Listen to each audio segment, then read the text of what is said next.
Shalom. Hari ini judul khotbahnya adalah ibadah.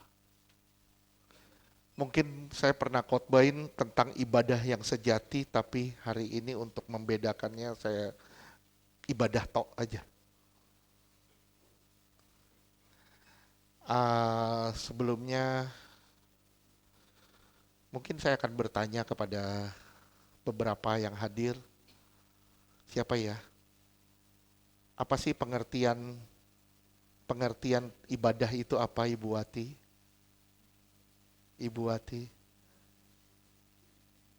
Ibu Saraswati, apa pengertian ibadah menurut Ibu? Saya yakin gak ada yang salah kok. Ngomong aja gak apa-apa.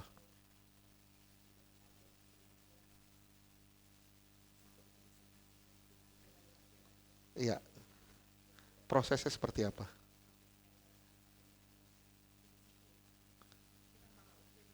Oke, puji Tuhan. Luar biasa, luar biasa. Ada lagi? Pak Yogo mau menambahkan? Sama, itu jawaban paling gampang sama. Ada lagi yang sama? Saya nggak nanya, ada lagi yang mau nambahin? Ada lagi yang sama? Saya rasa semuanya sama ya. Oke, ibadah. Saya bilang ibadah, saudara boleh lihat dan saudara boleh selidiki di Alkitab. Ibadah dalam bahasa Ibrani pakai kata abad, abad, A-B-A-D, abad. Artinya apa? Artinya, ada yang tahu? Arti dari abad yaitu serve, pelayanan, melayani.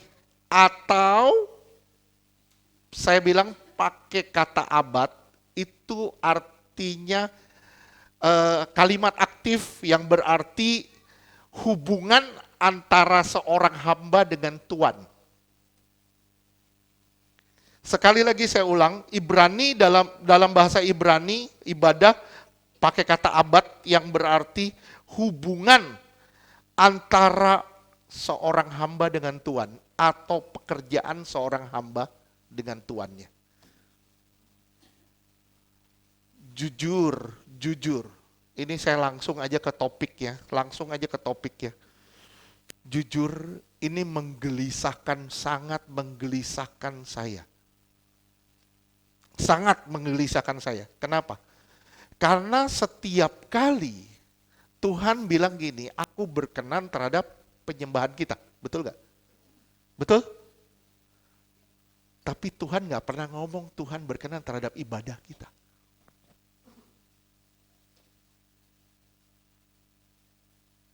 Benar gak? Kenapa? Karena inilah yang menggelisahkan. Sekali lagi, Ibrani dalam bahasa Ibrani berarti pekerjaan seorang hamba kepada tuannya. Simak baik-baik, ibadah itu bukan upacara agama. Ibadah bukan upacara agama. Tapi ibadah itu menyangkut seluruh aspek kehidupan kita. Saya ulang sekali lagi, ibadah bukanlah upacara agama, tapi menyangkut seluruh aspek kehidupan kita. Ibadah itu berarti serve atau pengabdian. Seluruh hidup kita orientasikan kepada satu Tuhan. Itulah ibadah. Oleh sebab itu, ini mengusik sekali, sangat mengusik sekali. Kenapa? Kalau Tuhan bilang Tuhan berkenan terhadap penyembahan kita, tapi ternyata saya hampir tidak pernah mungkin menemukan Tuhan berkenan terhadap ibadah kita. Ternyata ibadah bukan cuma perkumpulan kita, tapi ibadah adalah gaya hidup kita.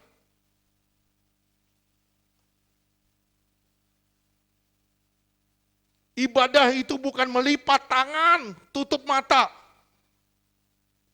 terus komat kamit. Bukan. Ibadah itu bukan melipat tangan, tutup mata, mengajukan beberapa petisi kepada Tuhan atau permohonan kepada Tuhan. Bukan, itu bukan ibadah yang benar. Itu bukan ibadah, itu permohonan. Itu bagian kecil dari ibadah. Tapi ibadah yang sesungguhnya adalah seluruh kehidupan kita.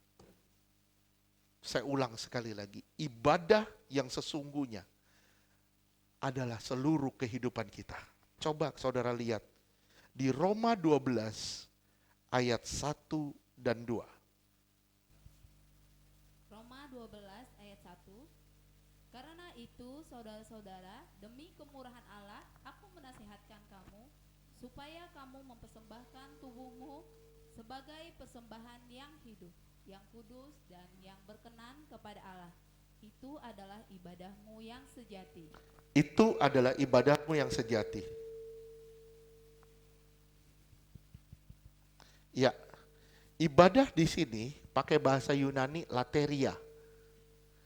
Lateria, saudara boleh lihat di kamus bahasa Yunani, lateria yang artinya sama dengan abad, yaitu pekerjaan seorang hamba kepada Tuhan. Ibadah yang sejati adalah pekerjaan kita kepada Tuhan kita. Kita ini hamba dan Tuhan kita adalah Tuhan kita. Saudara lihat di situ, ibadah yang sejati artinya pakai kata lateria yang artinya sama dengan abad, yaitu serve the Lord. Coba saudara terus lanjutin. Ya. Ayat 2, janganlah kamu menjadi serupa dengan dunia ini, tetapi berubahlah oleh pembaruan budimu, sehingga kamu dapat membedakan manakah kehendak Allah, apa yang baik, yang berkenan kepada Allah, dan yang sempurna. Nah, Paulus menjabarkan ibadah yang sejati, bukan sekedar pertemuan atau perkumpulan, tapi perubahan hidup kita. Perubahan hidup kita. Sekali lagi, Paulus menjabarkan ibadah yang sejati bukan hanya suatu perkumpulan atau suatu liturgi, tapi perubahan hidup kita seutuhnya ke arah Tuhan. Saudara sampai sini bisa simak? Bisa mengerti? Bisa? Nah, sekarang kita sama-sama buka di Mazmur 95 mulai dari ayat 1 sampai ayat 11. Tolong dibaca pelan-pelan. Ini kalau saudara lihat, ini bicara soal ibadah. Mazmur 95 ayat 1. Marilah kita bersorak-sorai untuk Tuhan, bersorak-sorak bagi gunung batu keselamatan kita. 2. Biarlah kita menghadap wajahnya dengan nyanyian syukur, bersorak-sorak baginya dengan nyanyian mazmur. Ya, 3. Sebab Tuhan adalah Allah yang besar dan Raja yang besar mengatasi segala Allah. Oke, 4. Bagian-bagian bumi yang paling dalam ada di tangannya. Puncak gunung-gunung pun kepunyaannya. 5. Kepunyaannya laut, dialah yang menjadikannya, dan darat, tangannya lah yang membentuknya. 6. Masuklah, marilah kita sujud menyembah, berlutut di hadapan Tuhan yang menjadikan kita. 7. Sebab dialah Allah kita, dan kitalah umat gembalaannya dan kawan domba tuntunan tangannya. Pada hari ini, sekiranya kamu mendengar suaranya, 8. janganlah keraskan hatimu, sebab di Meriba seperti pada hari di masa di padang gurun, 9. pada waktu nenek moyangmu mencobai aku, menguji aku, padahal mereka melihat perbuatanku. Iya, 10. 40 tahun aku jemu kepada angkatan itu. Maka kataku, Mereka suatu bangsa yang sesat hati, dan mereka itu tidak mengenal jalanku. 11 yang terakhir. Sebab itu aku bersumpah dalam murkaku, mereka takkan masuk ke tempat perhentianku. Saudara perhatikan, kalau saudara lihat dari 11 ayat ini, saudara bisa split 3 arti ibadah. Yang pertama, saudara kita ulang lagi di ayat 1.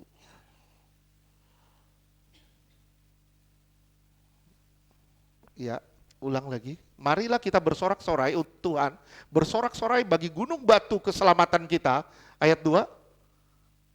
Biarlah kita menghadap wajahnya dengan nyanyian syukur, bersorak-sorai baginya dengan nyanyian mazmur. 3.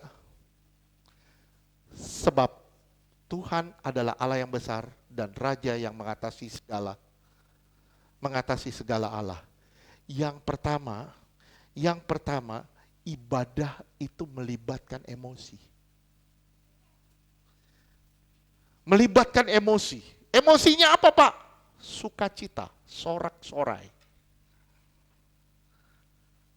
Oke. Yang kedua, saudara lihat di ayat 6.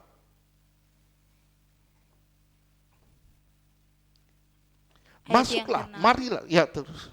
Masuklah, marilah kita sujud menyembah, berlutut di hadapan Tuhan yang menjadikan kita. Iya. 7. Sebab Dialah Allah kita, dan kitalah umat gembalaannya, dan kawanan domba tuntunan tangannya. Pada hari ini, sekiranya kamu mendengar suaranya. Iya. Jadi, yang pertama, ibadah melibatkan emosi.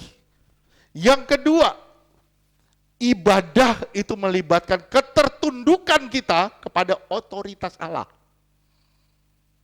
Saya ulang sekali lagi, jika engkau berkata engkau adalah orang beribadah, tapi engkau tidak bersuka cita, hidupmu dalam tekanan dan tidak ada sukacita di sana, jadi berduka cita terus. Saya bilang, engkau tidak beribadah. Jika engkau berkata, engkau beribadah, tapi engkau tidak tunduk pada otoritas Allah, engkau tidak beribadah. Sampai sini paham? Yang ketiga itu perubahan budi. Menyangkut perubahan budi. Saudara bisa lihat di ayat 9 sampai 11. Di sini bicara soal sejarah. Dia mengingat kembali apa yang pernah terjadi. Orang-orang Israel melakukan apa? Coba lihat. Mazmur 95 ayat 9. Pada waktu nenek moyangmu mencobai aku, menguji aku, padahal mereka melihat perbuatanku. 10. 40 tahun aku jemu kepada angkatan itu, maka kataku, mereka suatu bangsa yang sesat hati, dan mereka itu tidak mengenal jalanku. Iya, yang ketiga, itu mengajak kita merenung atau berpikir, yang membuat kita mengalami transformasi budi atau perubahan budi. Sampai sini ngerti? Saudara bisa lihat di Roma 12 ayat 1 dan 2 tadi. Jelas ini sama. Pertama melibatkan emosi kita. Kedua ketertundukan kita. Ketiga membawa kita merenung apa yang Tuhan telah buat dalam hidup kita. Kita mengalami perubahan budi. Ibadah itu menyangkut seluruh hidup saudara itu terlibat di situ. Jadi bukan hanya ketika saudara datang ke gereja, saudara duduk, saudara bersorak-sorai di sini, bersukacita di sini, begitu keluar saudara merenggut lagi. Begitu di sini saudara seperti orang kudus, begitu di luar saudara kudis banget.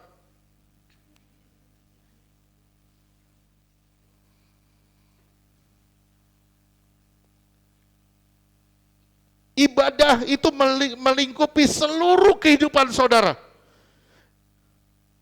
Saya ulang ya, saya simak baik-baik ya, simak baik-baik. Ibadah tanpa sukacita itu menjadi suatu keterpaksaan. Dan itu bukan ibadah.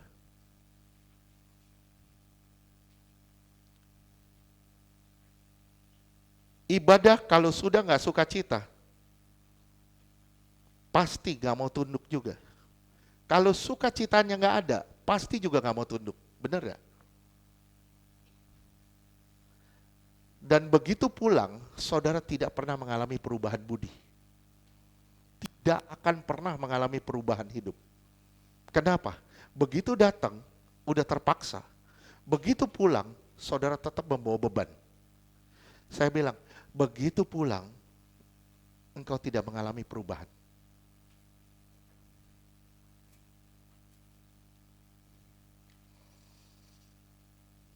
Saya kasih satu contoh. Saudara masuk ke sini, saudara ketemu hadirat Tuhan, saudara ngalamin sukacita, saudara nangis. Itu melibatkan emosi. Ya. Kemudian saudara bisa berlutut di depan, bisa berlutut. Melibatkan apa? Ketertundukan. Betul? Tapi begitu pulang, engkau tidak berubah. Ibadahmu nol.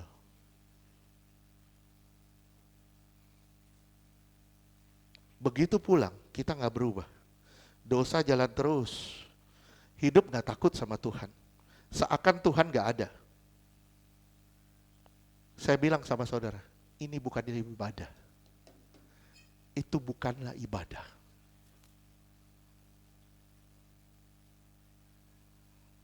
Ngerti tidak? Yuk kita buka ibadah secara luas. Hari ini kita belajar ibadah secara luas.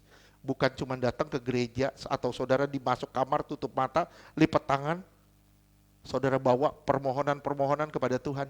Itu bukan ibadah. Itu bagian kecil dari ibadah. Sukacita bukan hanya saat ibadah. Bukan hanya pada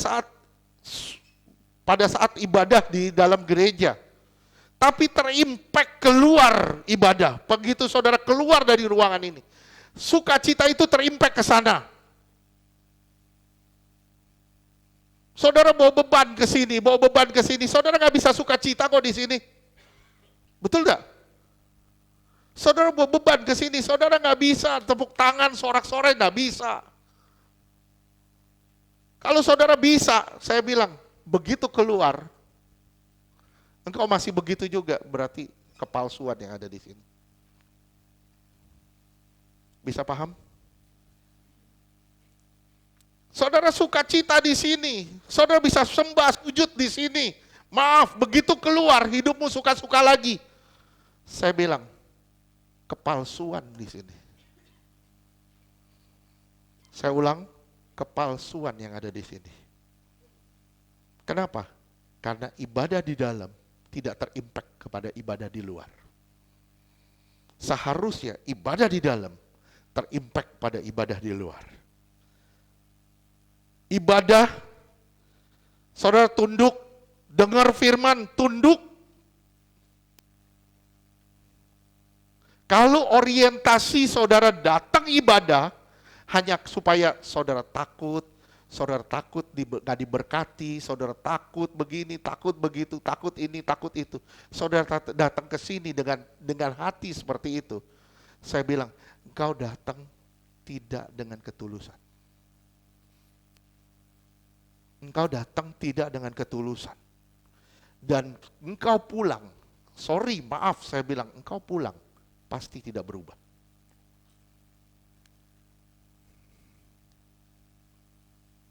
Jadi kalau saudara nanya, Pak kenapa ya kok saya nggak berubah-berubah? Kok saya nggak berubah-berubah? Jawabannya tadi udah disampaikan. Kenapa saya nggak berubah? Kenapa hidup saya nggak berubah-berubah? Kok gini-gini aja? Kenapa? Karena ibadah tidak terimpact kepadamu.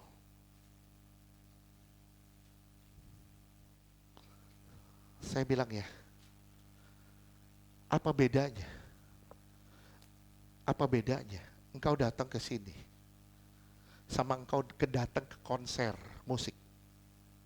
Apa bedanya? Nggak ada bedanya. Kenapa? You pulang tidak berubah. Thank you. Kita pulang, tidak berubah kok. Harusnya, begitu saudara datang dengan ketulusan hati, saudara datang ketulusan hati dengan ketulusan hati, saudara datang karena saudara mau berubah, saudara datang karena saudara mau dibentuk. Begitu saudara datang, saudara nggak seperti nonton konser.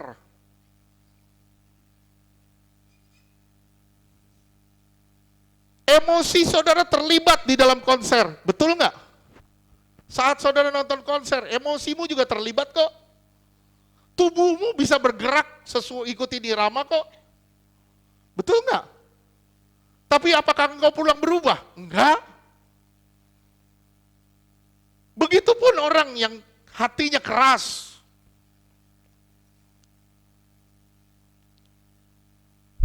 Begitu dia datang, dia punya kekerasan hati. Kenapa? Gue masih enak sama dosa-dosa gue. Gue masih nyaman dengan dosa saya. Saya masih nyaman dengan dosa saya. Maaf saya bilang, engkau pulang tidak pernah akan bisa berubah.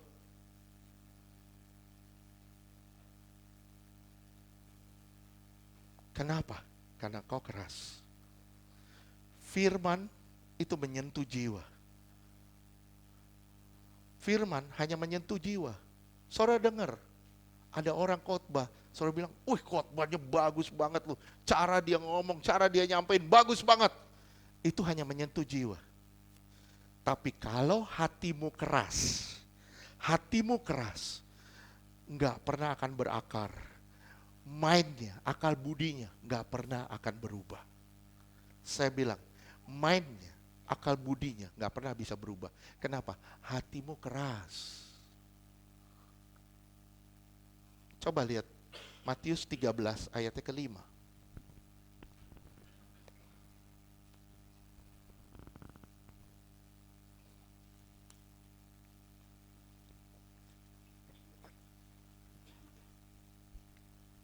Matius 13 ayat 5, sebagian jatuh di tanah yang berbatu-batu, yang tidak banyak tanahnya. Lalu benih itu pun segera tumbuh, karena tanahnya tipis. Iya, terus ayat 6. Tetapi sesudah matahari terbit, layulah ia dan menjadi kering karena tidak berakar. Lihat ya, di dalam kita banyak batu. Batunya apa? Kekerasan hati kita. Batunya apa? Kekerasan hati kita, keduniawian kita. Maaf saya bilang lagi, pergaulan kita yang buruk yang kita nggak mau lepas. Terlalu nyaman kita dengan hidup kita, terlalu nyaman kita dengan orang-orang di kiri kanan kita yang membuat kita bisa bersuka cita secara dunia. Kita terbiasa dengan pergaulan-pergaulan yang buruk. Gua belum siap meninggalkan pergaulan yang buruk. Tuhan bilang, tinggalin mereka, kamu baru bisa jadi anakku laki-laki dan anakku perempuan. Ada gak firmannya gitu? Kalau lu gak tinggalin mereka, lu gak bisa jadi anakku. Kenapa?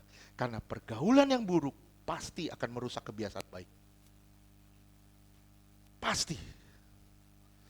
Batu itu kekerasan hati, keduniawian, pergaulan kita buruk yang mengikat kita, kebiasaan-kebiasaan kita, kesenangan kita. Dan itu sangat mengikat kita dan membuat kita gak pernah bisa berubah. Maaf, saudara akan mengalami emosi.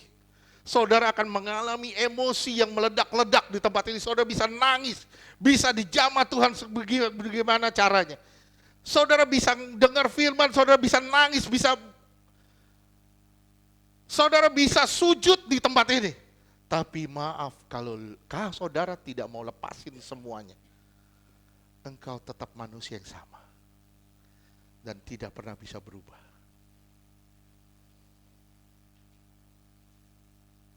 Amin ya? Jadi ibadah itu menyangkut seluruh aspek kehidupan kita dan menyangkut keputusan kita juga.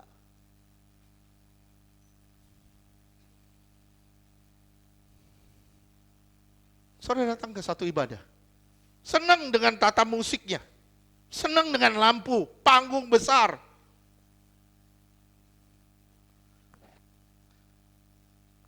Akhirnya kita mensejajarkan ibadah dengan konser. Saya tanya sama saudara, nih kita tanya diri kita deh, kita masing-masing tundukin kepala, kita renungkan. Kenapa saudara datang ke tempat ini? Kenapa sih saudara datang ke tempat ini? Kenapa saudara mau ibadah? Masing-masing ayo kita selidiki diri kita masing-masing. Simak ya, ibadah itu ketika seluruh hidup saudara terfokus pada satu hal. Saya ulang, ibadah itu ketika seluruh hidup saudara terfokus pada satu hal, yaitu Allah. Sehingga semuanya terpusat pada satu yang utama, yaitu Allah.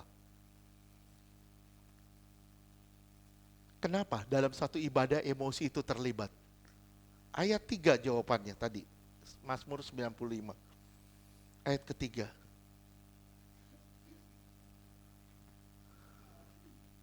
Sebab Tuhan adalah Allah yang besar, Raja yang mengatasi segala Allah. Kenapa ibadah melibatkan emosi? Karena saudara punya kepercayaan penuh kepada Allah. Kenapa saudara mau tunduk kepada Allah? Ayat 7 jawabannya. Karena saudara punya kepercayaan penuh kepada Allah. Kenapa saudara mau alami perubahan budi? Karena saudara sadar kalau Tuhan adalah pengendali hidup saudara dan Tuhan berwenang atas segala hidup saudara. Yeskiel 7 ayat 4.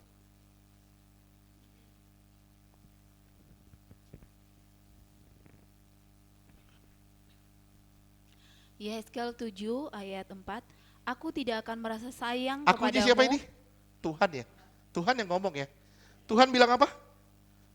Aku tidak akan merasa sayang kepadamu dan tidak akan kenal belas kasihan. Aku tidak kenal belas kasihan. Aku tidak akan pernah merasa sayang kepadamu. Terus? Tetapi aku akan membalaskan kepadamu selaras dengan tingkah lakumu dan Apa yang kau buat, perbuatanmu. pasti ada balasannya. Saya ulang. Apa yang kau lakukan, pasti ada imbalannya. Ini yang namanya tabur tuai. Apa yang kamu tabur, pasti akan kamu tuai. Terus? Dan perbuatan-perbuatanmu yang keji akan tertimpa atasmu. Apa yang kamu buat itu akan menimpa dirimu sendiri. Ini yang namanya tabur tuai. Terus? Maka kamu akan mengetahui bahwa akulah Tuhan. Bahwa akulah Tuhan. Kenapa saudara mau beribadah? Karena Tuhan itu maha kuasa yang membuat saudara berubah budi saudara. Saudara hidup dalam takut dan gentar akan Allah. Saya bilang sekali lagi sama saudara. Saudara sadar nggak kalau Tuhan itu adalah sesuatu yang sangat berharga. Yang layak untuk dipertahankan.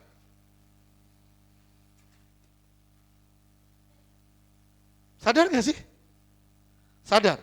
Sekarang coba simak ya, simak. Misalnya, Bella saya kasih perhiasan, saya kasih batu permata misal. Heart of the Ocean, Titanic, Tetanus. Saya kasih Bella misalnya batu permata. Bella terimanya tangannya bergetar, ketakutan. Waduh, saya terima. Gini, begitu dia datang, dia datang ke Pegadaian ditanya harganya berapa. Pegadaian bilang seluruh Pegadaian di Indonesia nggak bisa bayar ini. Waduh, bagaimana perasaanmu, Bel? Gimana rasanya, Bel? Batu langka ya. Jadi kamu langkain gitu. Itu batu yang sangat langka. Batu yang sangat berharga. Begitu kamu dapat yang sesuatu yang berharga, kamu pertahanin gak? Dengan apa kamu pertahanin? Bahkan kamu pertahanin dengan nyawa kamu sendiri. Banyak orang bilang, langkain dulu mayat gue. Banyak orang sering ngomong begitu. Betul gak? Sekarang saudara mempertahankan gak keberadaan Allah di dalam saudara? Saudara sadar gak itu sesuatu yang berharga di dalam saudara? Kalau saudara sadar itu sesuatu yang berharga di dalam saudara, harusnya saudara sudah melepaskan segalanya demi Allah. Harusnya kita sudah melepaskan segala sesuatunya demi Allah. Tujuan ibadah itu pengenalan. Ibadah akan tuntun saudara dari pengenalan kepada pengenalan yang baru.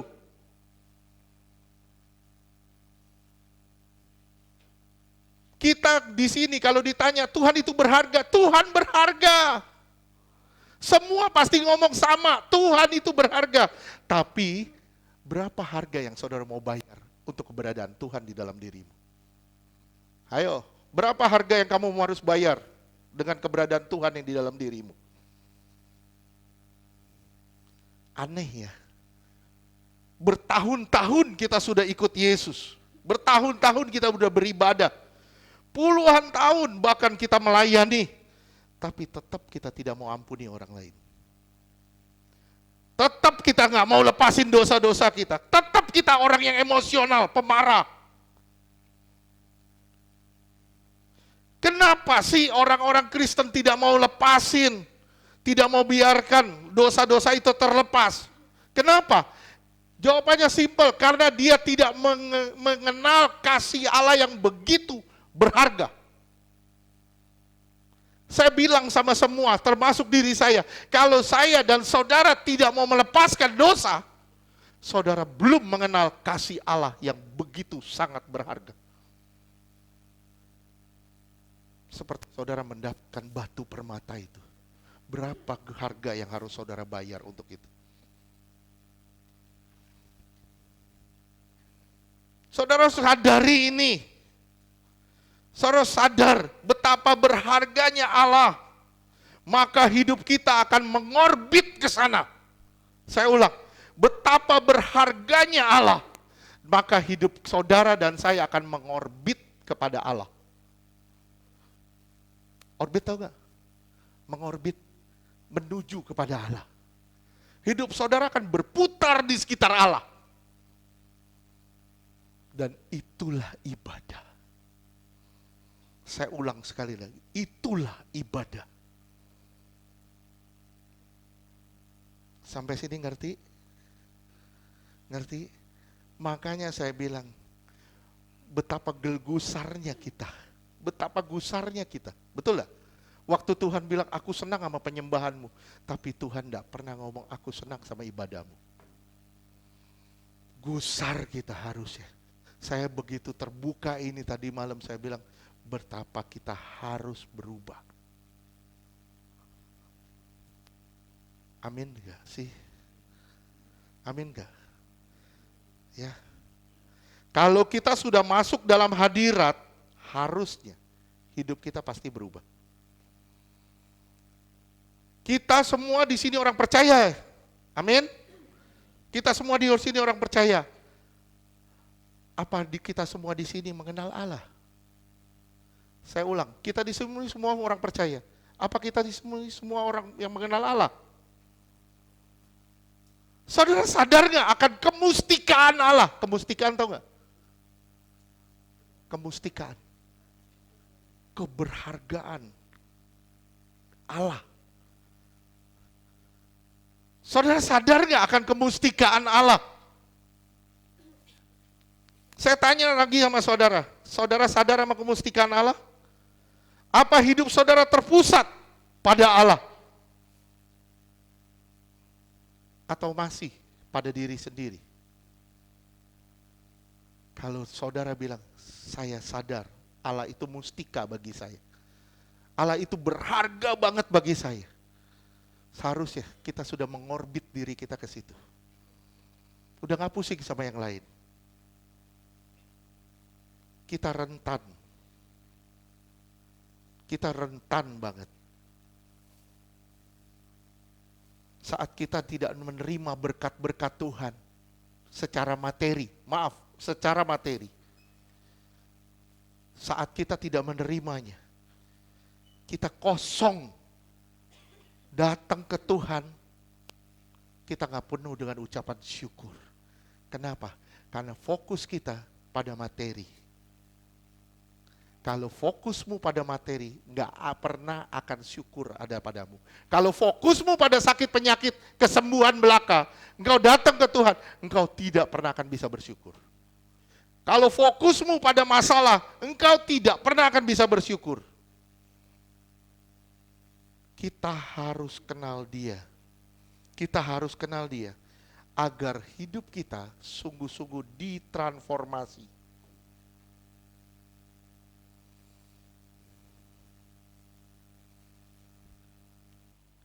Apakah ibadah kita sekedar percaya?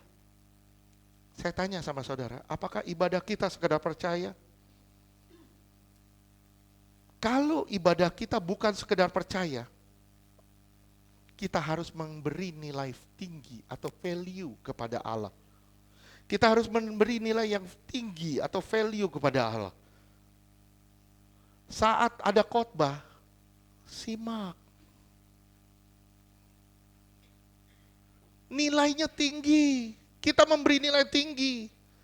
Berapa banyak dari kita begitu khotbah disampaikan sibuk sama HP, sibuk sama teman di kiri kanan, ngobrol kanan, ngobrol kiri. Kenapa? Karena saudara tidak memberi nilai tinggi kepada Allah. Paham gak sih? Saya ulang, kenapa engkau begitu? Karena engkau tidak memberi nilai tinggi kepada Allah. Kalau engkau tidak memberi nilai tinggi kepada Allah, akhirnya begitu. Suka-suka, di dalam ruangan tuh suka-suka.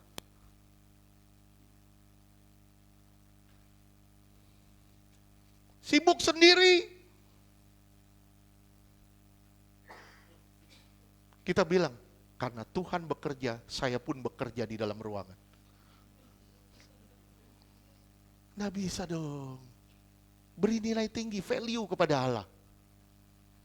Amin. Apa bukti kita beribadah? Apa bukti saudara dan saya beribadah? Gampang, buktinya gampang. Hidupmu dan hidupku berubah, itu aja. Sejalan dengan pengenalan. Kita merelakan diri kepada Allah karena kita sadar akan kemustikaannya. Kita relakan diri kita kepada Allah karena kita sadar kalau Dia mustika bagi kita. 2 Timotius 1 ayat 9.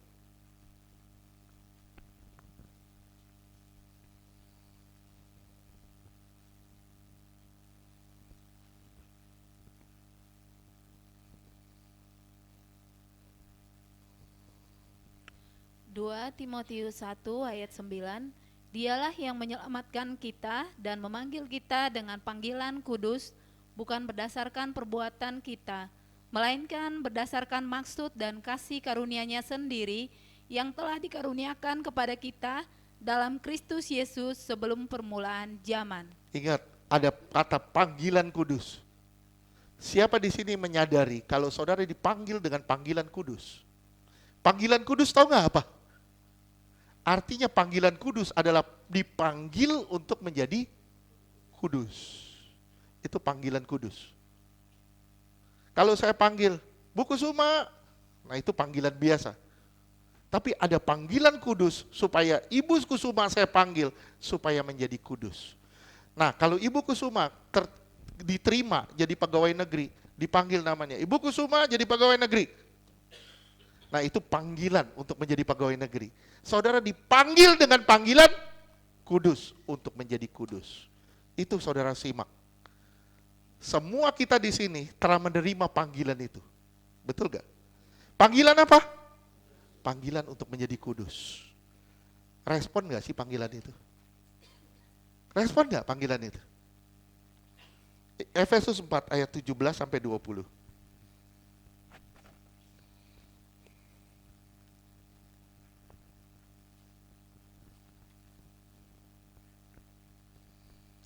Efesus 4 ayat 17, Sebab itu kukatakan dan kutegaskan ini kepadamu di dalam Tuhan, Jangan hidup lagi sama seperti orang-orang yang tidak mengenal Allah dengan pikirannya yang sia-sia. Ya, dengan pikirannya, akal budinya sia-sia.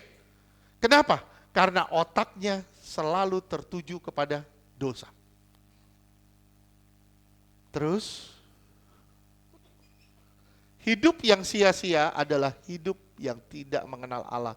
Pikirannya itu kosong. Tidak lagi pada Allah, orbitnya tidak pada Allah, tapi pada dirinya sendiri. 18.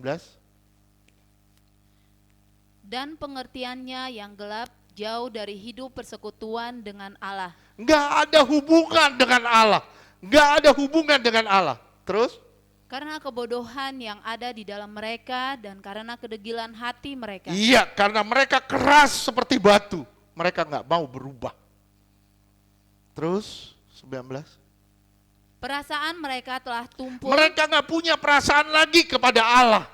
Padahal mereka dipanggil dengan panggilan kudus. Tapi mereka nggak pusing dengan panggilan itu. Terus, Sehingga mereka menyerahkan diri kepada hawa nafsu dan mengerjakan dengan serakah segala macam kecemaran. 20.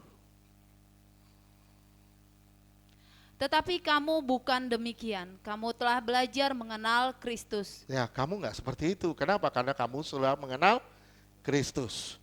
Saudara simak baik-baik ya. Simak baik-baik. Strategi setan atau strategi iblis adalah mengambil ciptaan Allah yang baik dan membuat dia mengingini yang jahat. Saya ulang sekali lagi. Strategi iblis mengambil ciptaan Allah yang baik ini supaya dia mengingini yang jahat. Itu strategi iblis. Strategi iblis buat orang tidak beribadah yang benar dengan mengacaukan orbitnya yang seharusnya Tuhan menjadi dirinya sendiri dan kepentingannya. Seharusnya orbitnya itu Tuhan, mulai bergeser kepada dirinya sendiri dan kepentingannya. Salah fatal. Itulah pekerjaan iblis. Saudara ingat penyembah yang benar apa? Penyembah yang benar apa? Penyembah yang benar menyembah Allah di dalam roh dan kebenaran. Roh dan kebenaran artinya apa? Hidup dalam kebenaran dan berjalan dalam roh. Waktu Tuhan bilang akan lahir penyembah-penyembah yang benar yang akan menyembah Allah di dalam roh dan kebenaran. Artinya Tuhan bilang akan lahir orang-orang yang berjalan di dalam kebenaran dan berjalan di dalam roh dan hidup di dalam kebenaran. Itulah penyembah yang benar. Saya ulang sekali lagi, waktu Tuhan berkata, akan lahir penyembah-penyembah yang benar yang menyembah Allah di dalam roh dan kebenaran. Artinya Tuhan bilang, akan lahir orang-orang yang hidup di dalam kebenaran dan berjalan di dalam roh. Saya tanya sekarang sama saudara, apa orbit kita? Allah atau Allah lain? Ingat, saya pernah ngomong sama saudara, berhala adalah sesuatu yang dapat memuaskan kita. Berhala itu sesuatu yang bisa memuaskan kita. Kalau istri saya bisa memuaskan saya, itu dia cenderung menjadi berhala saya. Kalau teman-teman saya bisa membuat saya terpuas, teman-teman saya jadi berhala saya. Dan saya sulit untuk melepaskannya. Sampai sini paham gak sih? Ibadah itu masalah hati. Ibadah itu masalah hati. Karena bertalian dengan orbit. Sampai sini masih ngerti gak? Bisa ngerti gak sih? Ibadah itu masalah hati karena bertalian dengan orbit. Dengan pusat penyembahan kita.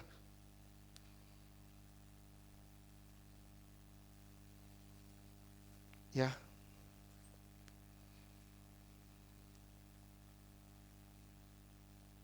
Saya bilang sama beberapa teman yang belum menikah,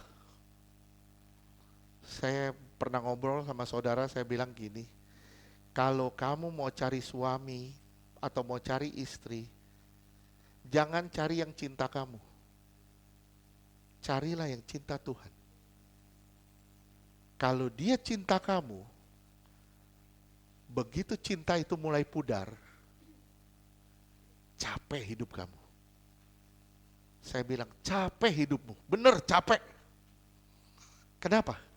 Karena orbitnya kamu, bukan orbitnya Tuhan. Tapi kalau kamu cari pacar, cari pasangan yang sungguh-sungguh cinta Tuhan, dia pasti mencintai kamu apa adanya.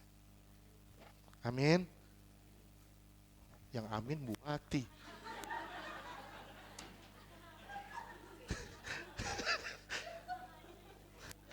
Maksudnya apa, Bu?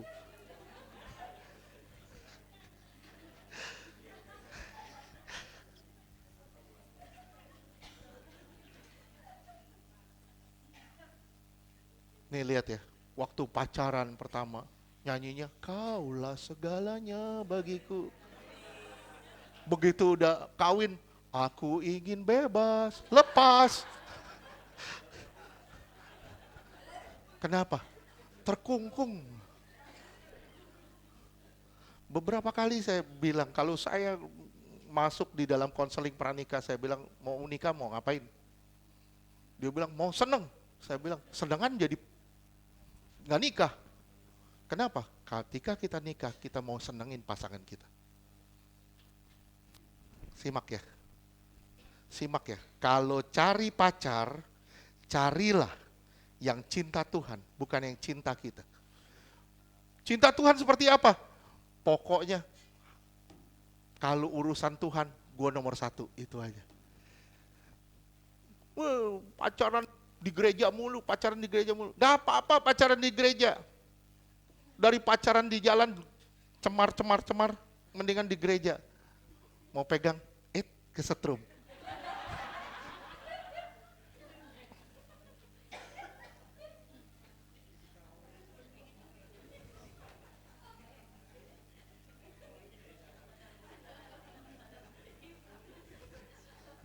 Santi sama Uli biasa aja, gak usah tutup-tutup muka.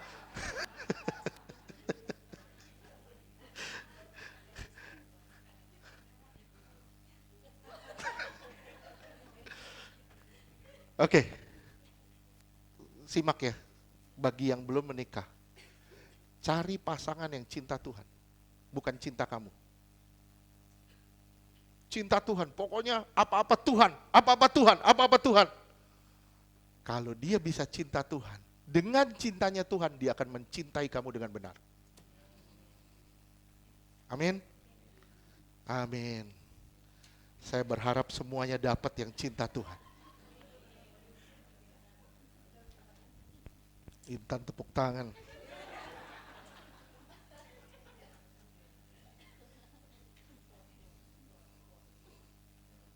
Ntar dapat opung-opung cinta Tuhan.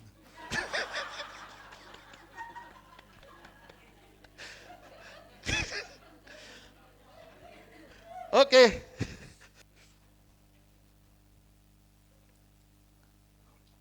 Jadi kenapa kita ibadah?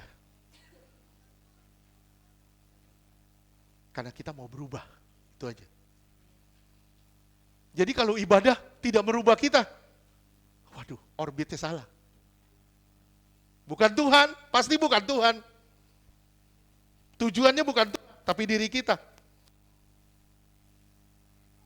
Kalau kita jadikan Tuhan yang utama dan terutama, maaf saya bilang, kita pulang pasti berubah kok. Pasti berubah. Gak mungkin enggak. Gak mungkin enggak. Ibadah itu mengenali kita ini milik siapa. Jadi ibadah itu adalah proses. Simak, garis bawahi. Ibadah itu adalah proses mengembalikan kita menjadi kembali milik Allah. Itulah ibadah. Ibadah mengembalikan saudara dan saya kembali menjadi milik Allah. 1 Korintus 3 ayat 23.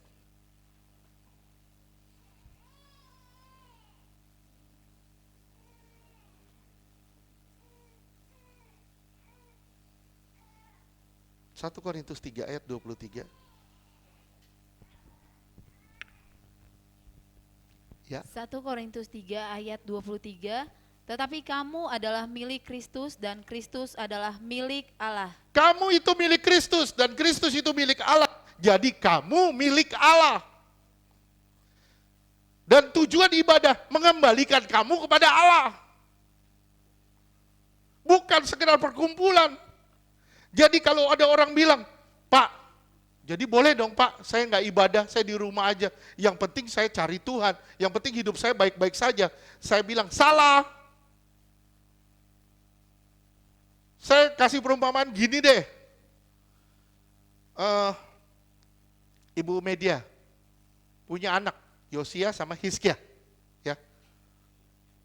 Belajar di rumah bisa nggak?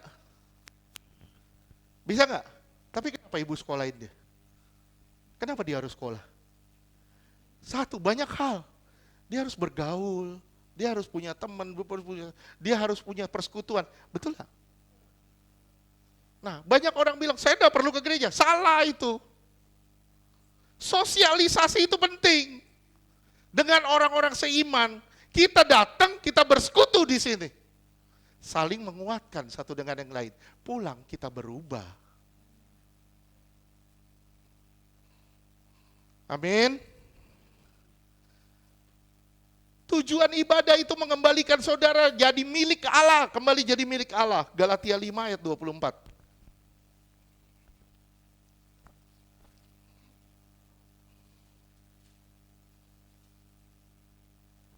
Galatia 5 ayat 24, barang siapa menjadi milik Kristus Yesus, ia telah menyalibkan daging dengan segala hawa nafsu dan keinginannya. Nah ini yang susah, kalau saudara bilang, saya milik Kristus, saudara harus menyalibkan daging dan segala hawa nafsunya. Harus, itu daging harus disalibkan. Kenapa? Karena saya milik Kristus. Kristus itu orbit saya. Saya harus salibkan diri saya bersama dengan Kristus. Kenapa? Karena saya harus kembali kepada Kristus. Mengapa kalau saudara perlu bersentuhan dengan Allah? Karena kita punya natur dosa. Natur kita dosa, kita harus dibentuk terus. Saya selalu bilang sama saudara, dengan siapa engkau bergaul, di situ akan terlihat karaktermu. Kalau engkau bergaul dengan orang-orang kudus, engkau akan jadi kudus. Kalau engkau bergaul dengan orang-orang kudus, engkau akan kurapan. Bisa paham? Bisa? Kenapa ketawa itu? Apa saya menyinggung kamu? Dengan siapa kita bergaul, itu terlihat karakter kita. Kalau kita bergaul sama Tuhan, tapi emosi kita masih terus meledak-ledak, saya bilang, you salah bergaul dengan siapa. Kita bilang kita bergaul dengan Tuhan, tapi kita terus iri hati, cemburuan sama orang. Kita bergaul dengan siapa? Tuhan yang mana? Kalau kita bilang kita bergaul dengan Tuhan, tapi dosa jalan terus, kita bergaul dengan Tuhan yang mana? Kalau kita bergaul dengan Tuhan yang benar, kita pasti hidup benar. Amin. Amin. Tuhan berkati.